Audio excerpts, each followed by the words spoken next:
আমি জানি, আমি দেখেছি সবাইকে, এই যে হাত নাড়িয়ে শুভেচ্ছা জানাচ্ছি। মাশাআল্লাহ, মাশাআল্লাহ, মাশাআল্লাহ।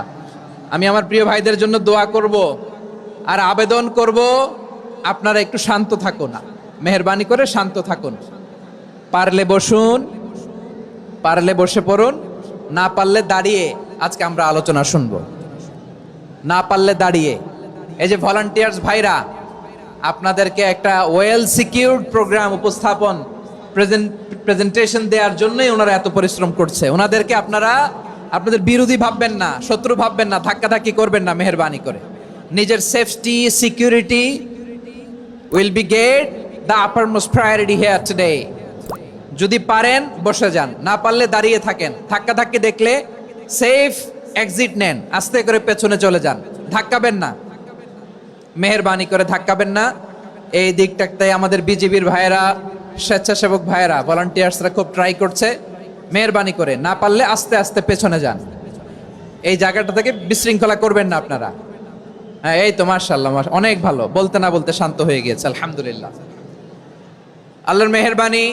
আমাদের এই প্রোগ্রামগুলোতে আমরা একটা ইনক্লুসিভ প্রোগ্রামের কথা বলি। আমি জানি যে চাঁপাইনবাবগঞ্জ জেলার সামাজিক নেতৃবৃন্দ, ধর্মীয় নেতৃবৃন্দ, রাজনৈতিক নেতৃবৃন্দ সব আজকে একত্রিত হয়েছেন আজকের এই মঞ্চে।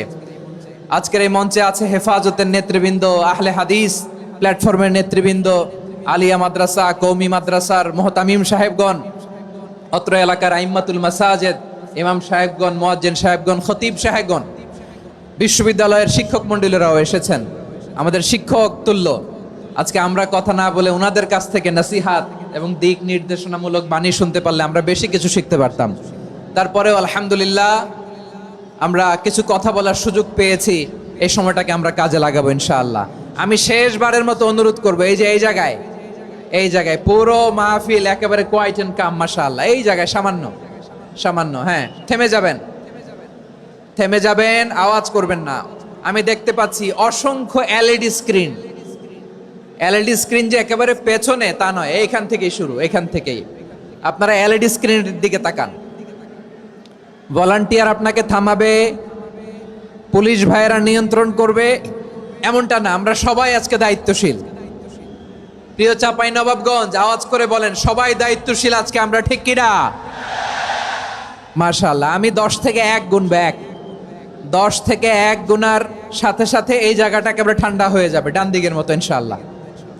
এরপরে আমরা আলোচনা শুরু করব। না, কেউ কারো গায়ে হাত দেওয়া যাবে না, লাঠি তোলা যাবে না, পানি মারা যাবে না, কিছু করা যাবে না। আমার ভাইরা ঠান্ডা হয়ে যাচ্ছে। হ্যাঁ, মাশাআল্লাহ, অনেক দায়িত্বশীল, মাশাআল্লাহ। 10, 9, 8, 7,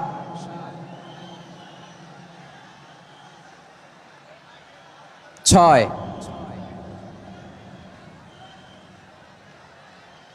5,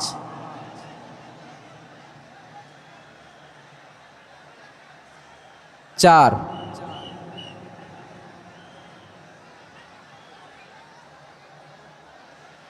3, 2, 1, 0। মাশাআল্লাহ, ঠিক আছে, অনেকটাই নিয়ন্ত্রিত হয়েছে। মুখে কোনো আওয়াজ হবে না, থামুন বসুন বলার দরকার নেই। হাত দিয়ে, স্বেচ্ছাসেবক ভাইদেরকে বলবো, হাত দিয়ে ইশারা দিন, হাত দিয়ে, মুখে কোনো আওয়াজ হবে না। মাশাআল্লাহ। প্রিয় ভাইরা, যেহেতু এটা কোরআনের মজলিস, কোরআনের মাহফিল, কোরআনের মজলিসের একটা আদব আছে, ঠিক কিনা বলেন তো সবাই? আদব আছে। আমরা এই আদব রক্ষা করে চলবো শেষ মুহূর্ত পর্যন্ত। বেশি সময় নিব না, খুব বেশি সময় আমার হাতে নাইও। অল্প কিছু সময় কিছু জরুরি আলাপ আছে আপনাদের সাথে, কিছু কথা বলবো। আপনারা শান্ত হবেন, আর যেন আমার আলোচনায় ঢুকে যাওয়ার পরে আলোচনা থামিয়ে যেন বলা না লাগে, শান্ত হন, থামুন, এগুলো যেন বলা না লাগে। মাশাআল্লাহ, এই তো ঠিক আছে। প্রিয় ভাইয়েরা, বলুন তো, আমরা যে আরবি মাস অতিবাহিত করছি, কাটাচ্ছি, মাসটির নাম কি? শাবান। মাশাআল্লাহ, এই তো আপনারা সবাই জানেন। শাবানের পরেই যে মাস আসবে, এটার নাম কি? রমাদান যে আসতেছে, আপনাদের ভাল লাগে?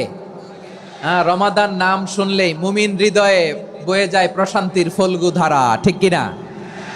একটা আনন্দ, একটা উচ্ছ্বাস আমাদের হৃদয়ের মধ্যে চলে আসে। রমাদান সাইয়্যিদুশ শুহুর, 12 মাসের মধ্যে সবচাইতে শ্রেষ্ঠতম মাস রমাদান আল মুবারক আসছে। আত্মশুদ্ধির মাস, আত্মসংশোধনের মাস, শুদ্ধাচারের মাস, নিজেকে আলোকিত করবার মাস, ঠিক কিনা বলেন? এই রমাদানুল মুবারকে আমাদের কি করণীয়, কি বর্জনীয়, what to do and what not to do, এই টপিকসের উপর কিছু কথা আপনাদের সামনে উপস্থাপন করব ইনশাআল্লাহ। ওমা তাওফীকি ইল্লা বিল্লাহ। আমার প্রিয় ভাইয়েরা, আমি আমার খুতবার শুরুতে সূরা বাকারার 185 নম্বর আয়াত তেলাওয়াত করেছি, যেখানে আল্লাহ তাআলা কোন মাসে কোরআন আল কারীমকে, মহাবিশ্বের মহাবিশ্বয় কোরআন আল কারীমকে এই পৃথিবীতে নাজিল করেছেন সেটা আমাদেরকে জানিয়েছেন। আল্লাহ তাআলা ইরশাদ করছেন, শাহরু রমাদান আল্লাযী উনজিলা ফীহিল কুরআনু হুদাল লিন-নাস ওয়া বাইনাতিম মিনাল হুদা ওয়াল ফুরকান। আল্লাহ বলেন, রমাদান এমন একটা মাস যে মাসে কোরআন নাজিল করা হয়েছে। আর এই কোরআন হচ্ছে বিশ্ব মানবের জন্য পথ নির্দেশিকা, হেদায়েতের সুস্পষ্ট বর্ণনা এবং সত্য মিথ্যা পৃথক করার আসমানি মানদণ্ড রূপে জামিনে আমাদের জন্য কোরআন নাজিল করেছে কে? আওয়াজ করে বলেন তো, আল্লাহর নাজিল করা এই কোরআনে কোনো ভুল আছে? সবাই বলেন নাই। সবাই বললে এতটুকু আওয়াজ হয় আমি বিশ্বাস করি না। গলা ছেড়ে দিয়ে বলেন, আল্লাহর নাজিল করা এই সর্বশেষ আসমানি কিতাব আল কোরআনে কোনো ভুল আছে? সন্দেহ আছে? সংশয় আছে? বিয়ন্ডলেস, বাউন্ডলেস, বটমলেস, এমন কিতাব যেটা পড়ে গবেষণা করে এর তথ্য, উপাত্ত, ইনফরমেশন, লেসন নিয়ে শেষ করা যায় না। সুবহানাল্লাহ। আল্লাহ বলেন, এই কোরআনকে আমি রমাদানে নাজিল করেছি, যেটা বিশ্ব মানবের জন্য পথ নির্দেশিকা। এতে আছে হেদায়েতের সুস্পষ্ট বর্ণনা আর সত্য মিথ্যা পার্থক্য করার মানদণ্ড, কোনটা সত্য কোনটা মিথ্যা এটা কোরআন দিয়ে ডিফারেন্সিয়েট করা যায়। কোরআন হচ্ছে Furqan, to differentiate between right and wrong. কোনটা সত্য, কোনটা মিথ্যা, কোনটা ভুল, কোনটা নির্ভুল, এটা কোরআন দিয়ে যাচাই করা যায়। চিল্লায় বলেন ঠিক কিনা? এজন্য এই কোরআন দিয়ে আমাদের জীবন সাজাতে হবে। কোরআন দিয়ে জীবন না সাজালে জীবন আলোকিত হয় না। কোরআন দিয়ে পরিবার না সাজালে পরিবার আলোকিত হয় না। কোরআন দিয়ে সমাজ না সাজালে সমাজটা শান্তিময় হয় না। শুধু দুর্নীতি দমন কমিশন দিয়ে দুর্নীতি বন্ধ করা যায় না। কোরআনের আইন বাস্তবায়ন করা ছাড়া এই সমাজ থেকে দুর্নীতি বন্ধ করা যাবে না। চিল্লায় বলো ঠিক কিনা? আমার প্রিয় ভাইরা, এই কোরআন নাজিল হয়েছে রমাদান আল মুবারক, এই বরকতময় মাসে। তাই আমাদের উচিত এই মাসে আসন্ন যে রমাদান আল মুবারক, এই রমাদানে কোরআনের সাথে নিজেদের সম্পর্ককে বাড়ানো। আমার প্রিয় চাঁপাইনবাবগঞ্জের ভাইয়েরা, আমরা কি আসন্ন রমাদানে কোরআনের সাথে আমাদের অ্যাটাচমেন্ট, সম্পর্ক বাড়াতে চাই? চান সবাই? আপনি কি জানেন কোরআন নিয়ে কোন ফেরেশতা পৃথিবীতে এসেছিল? জানেন? ফেরেশতার নাম কি বলেন তো? জিবরিল আলাইহিস সালাম। একটু খেয়াল করে শুনেন, কান দুটো খরগোশের কানের মতো খাড়া করে আমার দিকে তাকান। সাইয়েদনা জিবরিল কোরআন নিয়ে এসেছেন, ফলে উনি হয়েছেন শ্রেষ্ঠ ফেরেশতা। বিশ্ব নবীর উপর কোরআন নাজিল হয়েছে, তাই তিনি হয়েছেন শ্রেষ্ঠ নবী। রমাদানে কোরআন নাজিল হয়েছে, তাই রমাদান হয়েছে শ্রেষ্ঠ মাস।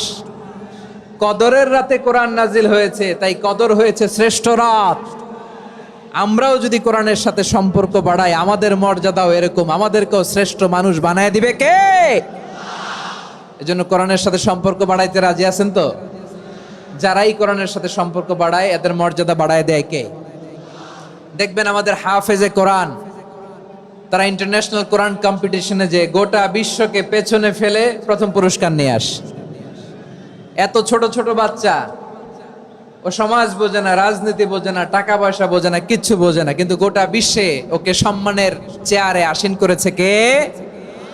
এই কোরআনের সাথে লাগলে আল্লাহ তাআলা সম্মান বাড়িয়ে দেয়। আমার প্রিয় ভাইয়েরা, আসুন আমরা শুরুতেই আলোচনার শুরুতেই শপথ নেই যে আসন্ন রমাদানে আমরা কোরআনের সাথে নিজেদের সম্পর্ককে মজবুত করব ইনশাআল্লাহ। সবাই বলুন ইনশাআল্লাহ। শাবান মাস আসলে, রজব মাস আসলে সাহাবারা কি করতেন আসুন আমরা দেখি কিভাবে তারা রমাদানকে ওয়েলকাম জানাতেন। রজব শাবান আসলেই ওনারা রমাদান পর্যন্ত পৌঁছার আকুতি, আগ্রহ আর ফরিয়াদ আল্লাহর কাছে জানাতেন আর বলতেন, ইয়া আল্লাহ, রমজান পর্যন্ত আমাদের হায়াত বাড়িয়ে দাও। আল্লাহুম্মা বাল্লিগনা রমাদান, আল্লাহ তুমি রমজান পর্যন্ত আমাদের পৌঁছে দাও। আল্লাহুম্মা বারিক লানা ফি রজব ওয়া শাবান ওয়া বাল্লিগনা রমাদান, আল্লাহ রজব শাবানে বরকত দাও, আল্লাহ রমজান পর্যন্ত তুমি আমাদেরকে পৌঁছে দাও। আওয়াজ করে পড়েন আমিন। আমার প্রিয় চাঁপাইনবাবগঞ্জের ভাইরা, গত বছর অনেকের সাথে আমরা একসাথে রমাদান কাটিয়েছি, তাদের অনেকে দুনিয়াতে এখন বেঁচে নাই, এরকম আছে না নাই? এই যে আরো 7 দিন বাকি রমাদান আসতে, এই 7 দিন পর্যন্ত আমরা রমাদান পাবো, কোনো গ্যারান্টি আছে? আচ্ছা, এই বছর যদি খুশনসিব হয় আমাদের, আমরা যদি পাই, আগামী বছরও যে রমাদান আমরা পাবো, কোনো গ্যারান্টি আছে? তাহলে আসুন আমরা ভেবে নেই, হতে পারে this Ramadan could be the last and final Ramadan in our life. হতে পারে এই রমাদানই হতে পারে আমার জীবনের শেষ রমাদান। ঠিক কিনা বলেন? তাই আসুন আমরা আল্লাহর কাছে দোয়া করি, আল্লাহুম্মা বাল্লিগনা রমাদান, আল্লাহ তুমি রমাদান পর্যন্ত আমাদেরকে পৌঁছে দাও। আওয়াজ করে পড়েন আমিন। ইবনু রাজব আল হাম্বলি লাতাইফুল মাআরিফের মধ্যে লিখেছেন, সাহাবারা ওনারা রমাদান কেন্দ্রিক, আমাদের সালাফ সালফে সালিহিনরা রমাদান কেন্দ্রিক জীবন কাটাতেন। ওনারা রমজান আসার 6 মাস আগে আল্লাহর কাছে দোয়া করতেন, আল্লাহ রমজান পর্যন্ত পৌঁছে দাও। রমজান চলে যাওয়ার পরে বাকি 6 মাস আল্লাহর কাছে দোয়া করতেন, আল্লাহ এই রমাদানে যে ইবাদত করেছি এই ইবাদতগুলো তুমি কবুল করে নাও। সুবহানাল্লাহ। তাহলে পুরো বছর রমাদান কেন্দ্রিক জীবন। রমজান আসার আগে 6 মাস দোয়া করতো, আল্লাহ আমরা যেন রমজান পাই। রমজান চলে যাওয়ার পরে বাকি 6 মাস বলতো, আল্লাহ রমজানে যে ইবাদত করেছি এগুলো তুমি কবুল করে নাও। সুবহানাল্লাহ। আবার এই শাবান মাসে আল্লাহর হাবিব সাল্লাল্লাহু আলাইহি ওয়াসাল্লাম সবচেয়ে বেশি রোজা রাখতেন। কানা ইয়াসুমু শাবানা কুল্লাহ, সবচেয়ে বেশি রোজা রাখতেন শাবান মাসে। ওয়া কানা ইয়াসুমু শাবানা ইল্লা কালিলা, শাবানের অল্প কয়েকদিন ছাড়া পুরো শাবানটাই বিশ্বনবী রোজা রাখতেন। সুবহানাল্লাহ পড়েন। এই শাবানে আপনারা রোজা রাখছেন তো? রাখছেন? আল্লাহ তুমি কবুল করো, আমরা সবাই পড়ি আমিন। মাইকের সাউন্ডটা একটু উইক মনে হচ্ছে, একটু স্ট্রং করতে হবে সামান্য। মাইক অপারেটর যিনি আছেন একটু স্ট্রং করবেন, আমার শাউট করে কথা বলা লাগতেছে, একটু স্ট্রং করবেন মেহেরবানি করে, মাইকের সাউন্ডটা একটু স্ট্রং করবেন। প্রিয় ভাইরা, এই শাবান শেষে আমাদের মধ্যে আগমন করবে রমাদান, এবং এই রমাদানুল মুবারক আল্লাহ তাআলা আমাদের জন্য সিয়াম ফরজ করেছেন। কি ফরজ করেছেন? তিনি সূরাতুল বাকারার 183 নম্বর আয়াতে ইরশাদ করছেন, রাব্বুল আলামিন বলেন, ইয়া আইয়ুহাল্লাযীনা আমানু কুতিবা আলাইকুমুস সিয়ামু কামা কুতিবা আলাল্লাযীনা মিন ক্বাবলিকুম লাআল্লাকুম তাত্তাকুন। আল্লাহ বলেন, ও বিশ্বাসীরা শোনো শোনো, তোমাদের জন্য সিয়ামকে ফরজ করা হয়েছে, ঠিক যেমন ভাবে তোমাদের পূর্ববর্তী উম্মতদের উপরও সিয়ামকে ফরজ করা হয়েছিল, লাআল্লাকুম তাত্তাকুন, যাতে করে তোমরা সবাই মুত্তাকি হতে পারো। সুবহানাল্লাহ বলেন, যাতে করে তোমরা আল্লাহ সচেতন হতে পারো। তাহলে সিয়ামকে, এই সামনে যে রমাদান আসতেছে আমার প্রিয় ভাইয়েরা, এই পুরো রমাদান ব্যাপী সিয়াম সাধন করা, সিয়াম পালন করাকে আমাদের জন্য ফরজ করে দিয়েছে কে? রমাদানের রোজা রাখার নফল নাকি? রমাদানে সিয়াম পালন করা কি নফল? সুন্নাত। তাহলে কি ফরজ? আওয়াজ করে বলেন, রমাদানের রোজা রাখা কি ফরজ? এটা শুধু আমাদের উপরই ফরজ না, আমাদের আগে যত জাতিগোষ্ঠী এই পৃথিবীতে এসছে সবার উপরে সিয়াম পালনকে ফরজ করেছে কে? সবার উপরে আল্লাহ তাআলা সিয়াম পালনকে ফরজ করেছিলেন। তবে ধরনটা ভিন্ন ছিল, এক এক জাতিগোষ্ঠীর জন্য এক এক ধরনের ছিল। আমাদের জন্য সিয়াম ফরজ টানা 1 মাস 30 দিন বা 29 দিন। কোন কোন উম্মতের উপর 30 দিন না, মাত্র 3টা রোজা ফরজ ছিল। কয়টা? আওয়াজ করে বলেন। আপনাদের কি মনোযোগ আছে না গেছে? মনোযোগ আছে? তাকবীর পড়েন তো, লিল্লাহে তাকবীর। আমাদের 1 মাস সিয়াম ফরজ। পূর্ববর্তী অনেক উম্মতের উপর 1 মাস ছিল না, 3টা ফরজ ছিল। কয়টা? প্রতি মাসের 13, 14, 15 ফরজ ছিল তাদের জন্য। কারো জন্য শুধু একটা, আশুরার রোজা। কোন কোন উম্মতের জন্য 10টা। কোন কোন উম্মতের জন্য রোজা ফরজ ছিল মৌনতার রোজা, আরবিতে বলে সওমুল ইনসাত, মানে সারাদিন খেতে পারবে, পান করতে পারবে, স্ত্রীর সাথে মেলামেশা করতে পারবে, কিন্তু কথা বলতে পারবে না। কথা বললেই তাদের রোজা ভেঙে যেতে। পড়েন সুবহানাল্লাহ। কি অদ্ভুত ব্যাপার! মৌন সম্মতির রোজা। যেমনটি সাইয়্যিদাতুনা মারিয়াম আলাইহাস সালাম বলেছেন, ইন্নী নাযারতু লির-রাহমানি সাওমা ফালান উকাল্লিমাল ইয়াওমা ইনসিয়া।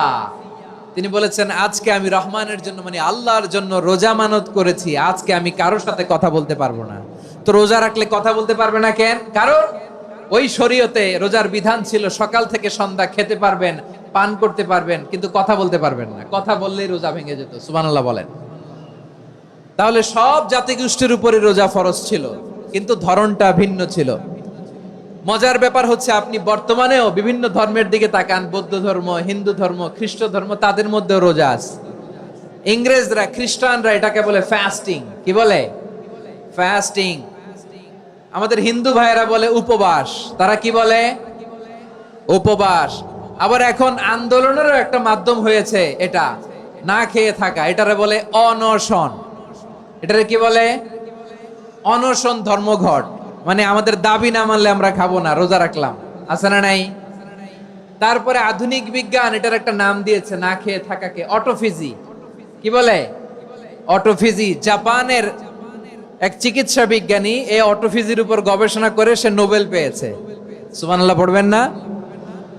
এজন্য আল্লাহ তাআলা আমাদের জন্য গোটা রমাদানে এই সিয়ামকে ফরজ করে দিয়েছেন। আওয়াজ করে বলেন আল্লাহু আকবার। রাব্বুল আলামিন বলেন, ইয়া আইয়ুহাল্লাযীনা আমানু কুতিবা আলাইকুমুস সিয়াম।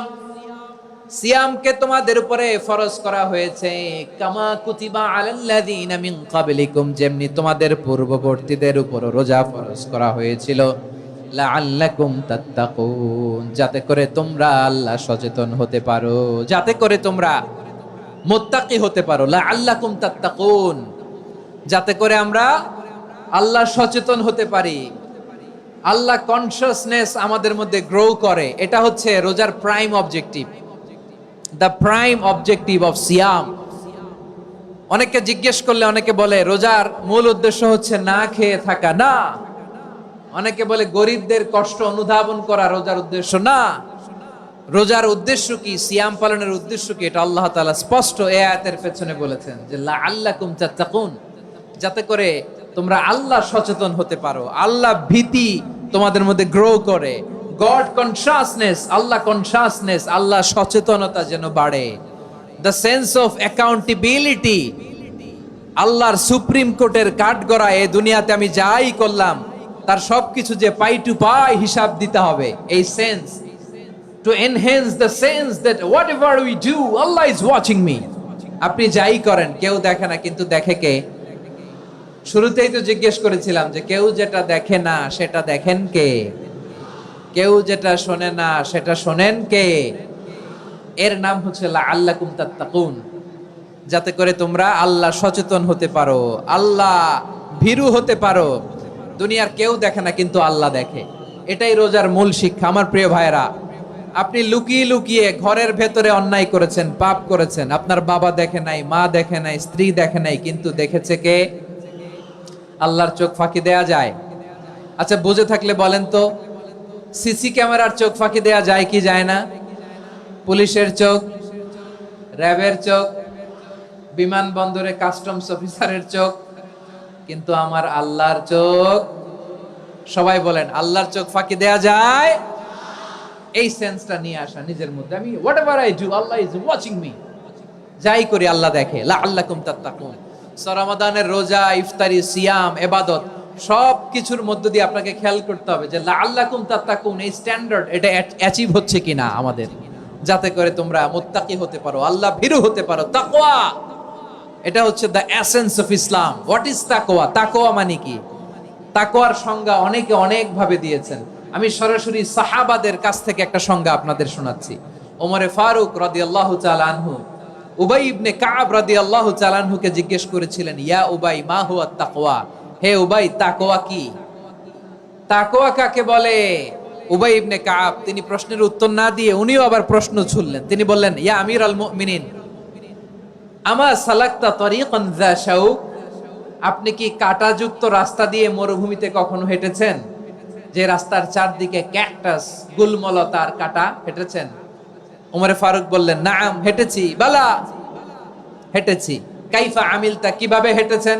ওমরে ফারুক বললেন, শাম্মারতু ওয়াজতাহাতু, আমি আমার জামা, জুব্বা আর চাদর আটোসাটো করে গায়ের সাথে এমন ভাবে মিলিয়ে রেখেছি, এমন সাবধানে হেঁটেছি যাতে করে মরুভূমির ক্যাকটাসের গুলমলতার কাঁটা আমার গায়ে বিঁধে না যায়।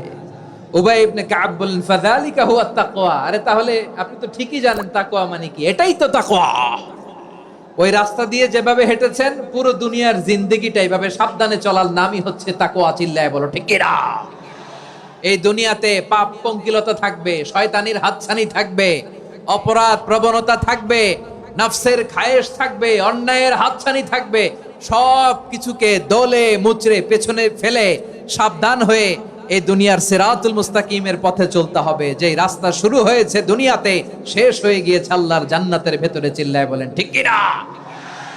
আমার প্রিয় চাঁপাইনবাবগঞ্জের ভাইয়েরা, এটার নামই তাকওয়া।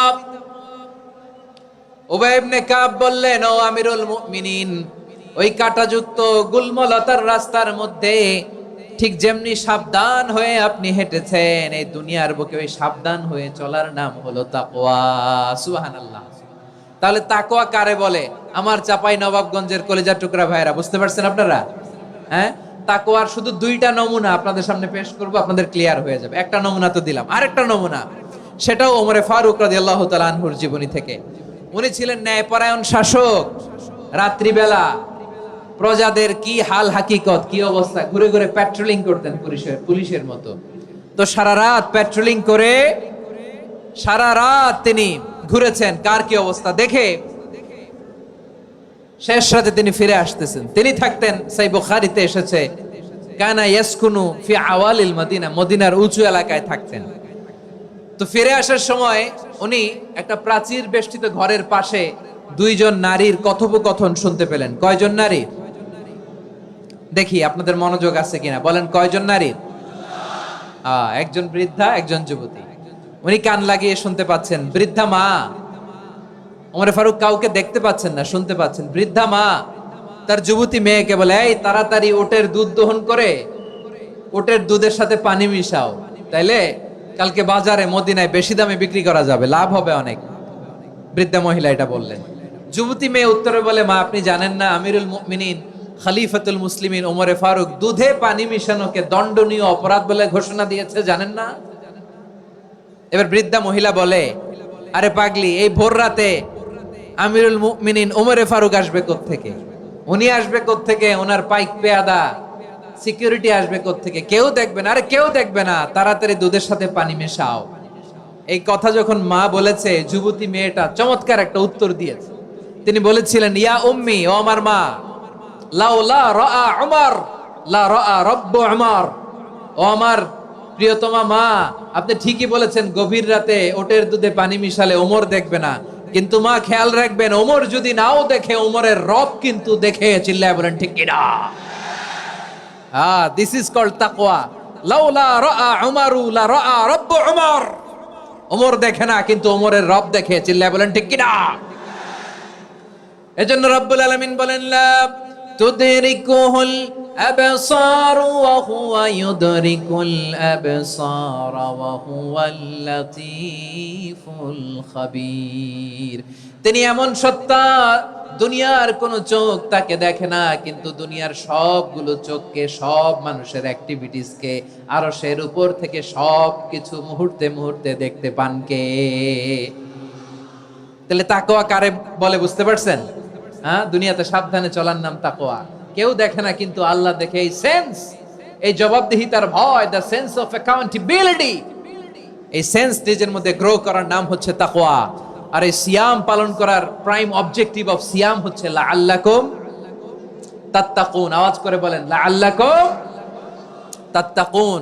আমার প্রিয় ভাইয়েরা, এই আসন্ন রমাদান এটা এমন এক বরকতের মাস যে মাসে আমরা নিজেদের নাফসের উপর নিয়ন্ত্রণ প্রতিষ্ঠা করি। সারা বছর নাফস আমাদেরকে নিয়ন্ত্রণ করে, আর রমাদানে আমরা নাফসকে নিয়ন্ত্রণ করি। কথা বুঝতেছেন?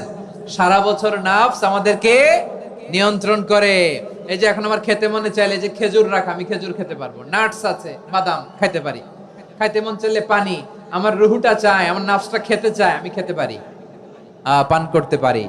বিবাহিতরা দিনের বেলায় স্ত্রীর সাথে মেলামেশা করতে চাইলে করতে পারে, কিন্তু রমাদানে দিনের বেলা খেতে মনে চায় কিন্তু আমরা খাই। আমার প্রবৃত্তি খেতে চায় কিন্তু প্রবৃত্তির কথা আমরা শুনি, কথা কয় না। রমজানে খেতে মন চাইলে আমরা খাই, তৃষ্ণায় গলা ফেটে যায়, গলার ছাতি ফেটে যায়, কিন্তু এক ঢোক পানি কি আমরা গিলি? বিবাহিতরা দিনের বেলা স্ত্রীর সাথে কি মেলামেশায় যায় না। তার মানে সারা বছর নফস আমাদেরকে নিয়ন্ত্রণ করে, আর রমাদানে নফসের উপর আমরা নিয়ন্ত্রণ প্রতিষ্ঠা করি। নফসের লাগাম আমরা রমাদানে টেনে ধরে, চিল্লায় বলেন ঠিক কি না? এজন্য আমার প্রিয় ভাইয়েরা, নফসের উপর নিয়ন্ত্রণ নিতে চাইলে রমাদানের রোজার কোনো বিকল্প নাই। এটা এমন মাস যে মাসের ফজিলতেরও কোনো শেষ নাই। এই মাসকে বলা হয় দ্য মান্থ অফ হোপ। এটা আশা জাগানিয়া মাস। রমজানের কথা শুনলে আশা জাগে না হৃদয়ে? হ্যাঁ, ইদা জা রমাদান ফুতিহাত আবওয়াবুস সামা ওয়া গুল্লিকাত আবওয়াবু জাহান্নাম ওয়া সুফিদাতিশ শায়াতিন। রমাদান আসলে আকাশের দরজাগুলো খুলে দেওয়া হয়, মানে জান্নাতের। জাহান্নামের দরজাগুলোকে লক করে দেওয়া হয়, শয়তানকে চেইন আপ করা হয়। ইবাদত করলে শুধু করতেই মনে চায়, চিল্লায় বলেন না সুবহানাল্লাহ। রমজানে ইবাদতে যেই মজা পাওয়া যায়, সারা বছর অন্য কোনো মাসে এই মজা আপনি পান? আমার চাঁপাইনবাবগঞ্জের ভাইরা আওয়াজ করে বলেন না, রমজানে ইবাদতে যেই মজা অন্য মাসে এটা পান? কারণ রমজানে ইবাদত করলে সওয়াবও বেশি, ইবাদতের একটা পরিবেশ থাকে, ঠিক কিনা বলেন? অন্য মাসে ইবাদত করলে এর সওয়াব পাওয়া যায় গাণিতিক হারে, রমজানে ইবাদত করলে সওয়াব বাড়তে থাকে জ্যামিতিক হারে। সুবহানাল্লাহ কইবেন না? অন্য মাসে সওয়াব বাড়ে গাণিতিক হারে, রমাদানে ইবাদত করলে সওয়াব বাড়ে কিভাবে জ্যামিতিক হারে বাড়ে দেখেন। রমাদানে একটা নফল করলে ফরজের সমান সওয়াব, একটা ফরজ করলে 70 থেকে 700 গুণ সওয়াব। রমজানে উমরা করলে হজের সমান সওয়াব। সুবহানাল্লাহ নাই? দ্য মান্থ অফ হোপ, আশা জাগানিয়া মাস। এই মাস আমাদেরকে হোপফুল করে, আশাবাদী করে। রমাদান যেমনি দ্য মান্থ অফ হোপ, আশা জাগানিয়া মাস, এট দ্য সেম টাইম এই রমাদান হচ্ছে মান্থ অফ ওয়ার্নিং, একটা ওয়ার্নিং এর মাস। নবী যেমনি আশা জাগাইছে, আবার ওয়ার্নিং দিয়েও গেছে, খবরদার। ওয়ার্নিংটা কেমন? আল্লাহর হাবিব সাল্লাল্লাহু আলাইহি ওয়াসাল্লাম মসজিদে নববীর ভেতরে, হঠাৎ তিনি মসজিদে নববীর মিম্বারে পা রেখে বললেন আমিন। দ্বিতীয় ধাপে পা রেখে বললেন আমিন, তৃতীয় ধাপে পা রেখে বললেন আমিন। সাহাবারা অবাক হয়ে বললেন ইয়া রাসূলুল্লাহ, ইয়া হাবিবাল্লাহ, 3 বার শুধু আমিন আমিন পড়লেন, কেন পড়লেন আমরা কিছু জানি না, আমাদেরকে জানিয়ে দেন কেন আপনি 3 বার আমিন বললেন। রাহমাতাল লিল আলামিন আল্লাহর হাবিব বললেন, ও আমার প্রাণের সাহাবীরা, আমি যখন মসজিদে নববীর মিম্বারের প্রথম ধাপে পা রেখেছি, সাইয়েদনা জিবরিল এসে আমাকে বলেছে, ও নবী, আপনার নাম শুনে যে ব্যক্তি আপনার উপর দুরূদ পড়ে না তার ধ্বংস। আপনি বলেন আমিন। আমি বলেছি আমিন। দ্বিতীয় ধাপে পা রাখার পর সাইয়েদনা জিবরিল বললেন, ইয়া রাসূলুল্লাহ, মাতা পিতাকে বার্ধক্য অবস্থায় পেয়ে তাদের সেবা করে, তাদের সাথে সদাচরণ করে যে সন্তান জান্নাত কামাতে পারলো না, তার জন্য ধ্বংস। আপনি বলেন আমিন। আমি বলেছি আমিন। আবার মিম্বারের তৃতীয় ধাপে ঠিক যখনই আমি পা রাখলাম, সাইয়েদনা জিবরাইল বললেন, নবী, রমজান মাস পাওয়ার পরে এই মাসে ইবাদত করে যে ব্যক্তি নিজের গুনাহ মাফ করাতে পারলো না, তার জন্য ধ্বংস। আপনি আওয়াজ করে পড়েন আমিন। কত বড় ধমক, কত বড় ওয়ার্নিং দেখছেন। যে রমাদান পেয়েছে, কিন্তু রমাদানের ইবাদত করার মধ্য দিয়ে সে নিজেকে জাহান্নাম থেকে মুক্ত বানাতে পারলো না, তার উপর আল্লাহ লানত, তার জন্য ধ্বংস। সাইয়েদনা জিবরাইল বলেছেন আমিন, স্বয়ং বিশ্বনবীও বলেছেন আমিন। আওয়াজ করে পড়েন নাউযু বিল্লাহ। তাহলে রমজান আসবে আর আমরা নিজেদেরকে জাহান্নামীদের লিস্ট থেকে নাম কাটিয়ে জান্নাতীদের লিস্টে উঠাতে পারবো না। এর চেয়ে বড় হতভাগা কি আর কেউ থাকতে পারে? আওয়াজ করে বলেন তাহলে রমাদানের এই রহমত, বরকত, মাগফিরাত, ফজিলত আমাদের কামাই করার দরকার আছে না নাই? আর মাত্র 7 দিন বাকি, আর মাত্র কয় দিন? এগুলো নিয়ে আমাদের কোনো আগ্রহ নাই। তোমাকেই খুঁজছে বাংলাদেশ, ক্লোজ আপ ওয়ান, আর মাত্র 7 দিন বাকি। টেলিভিশনে বিজ্ঞাপন আছে না নাই? রেফেল ড্র হবে লটারির, আর মাত্র 5 দিন, আছে না নাই? কিন্তু এমন এক বরকতময় মাস আসতেছে, আর মাত্র 7 দিন বাকি। আমাদের কোনো সেন্সই নাই, আমাদের মধ্যে কোনো অনুভূতি কাজ করে না। হায় রে দুর্ভাগা মুসলমান। আমার প্রিয় ভাইয়েরা, আপনি পৃথিবীতে যত ইবাদত করেন সব ইবাদতের সওয়াব নির্ধারিত। এটা পাবেন বা ওইটা পাবেন, এই সওয়াব জান্নাতে, এই বাড়ি ওই বাড়ি। শুধু সিয়ামের সওয়াবটা অনির্ধারিত। কুল্লু আমালি ইবনে আদম ইউদাআফ আল হাসানাতু আশরু আমসালিহা ইলা 700 দি'ফিন ইল্লা সাওম। সব নেক আমলের সওয়াব বাড়তে বাড়তে 700 গুণ, কিন্তু রোজা ছাড়া। রোজার সওয়াব কি হবে? বান্দা খালি রোজা রাখে, ফেরেশতারা কিছু লিখতে পারে না আমলনামায়, কারণ আল্লাহ বলে এটা কিছু লিখিস না, কারণ as-সাওমু লি, এই রোজা রাখছে আমার জন্য, ওয়া আনা আজজি বিহি, এই রোজার সওয়াব, প্রতিদান, অ্যাওয়ার্ড, এটা কিয়ামতের দিন আমি আল্লাহ নিজ হাতে দেব, নিজ হাতে দেব। আরেক বর্ণনায় এসেছে ওয়া আনা উজজাবি, আমি আল্লাহ নিজেই হয়ে যাব রোজার প্রতিদান। সুবহানাল্লাহ পড়েন। আবার আল্লাহর হাবিব বলেন ইন্না ফিল জান্নাতি সামানিয়াতু আবওয়াব, জান্নাতের দরজা মোট 8টা। ফিহা বাবুন ইউসাম্মা আর-রায়্যান, 8টা দরজার মধ্যে স্পেশাল একটা দরজা আছে, ওই দরজাটার নাম হলো আর-রায়্যান। রায়্যান দরজা, লা ইয়াদখুলুহু ইল্লা সাইমুন, রোজাদাররা ছাড়া কেউ ওই রায়্যান দরজা দিয়ে জান্নাতে ঢুকতে পারবে না। শুধু রোজাদারদের জন্য ওই দরজাটা খোলা থাকবে। দরজাটার নাম আর-রায়্যান। এই লাখো জনতা আওয়াজ করলে এই আওয়াজ হয়, বলেন রোজাদারদের জন্য জান্নাতে স্পেশাল যে লাল গালিচার সংবর্ধনা এন্ড স্পেশাল এন্ট্রি, ওই দরজাটার নাম কি? আর-রায়্যান শব্দটা কেমন লাগে? ভালো লাগে। অনাগত সন্তান যদি কারো আসে, ছেলে সন্তান, নাম রেখে দিয়েন আর-রায়্যান। পারবেন?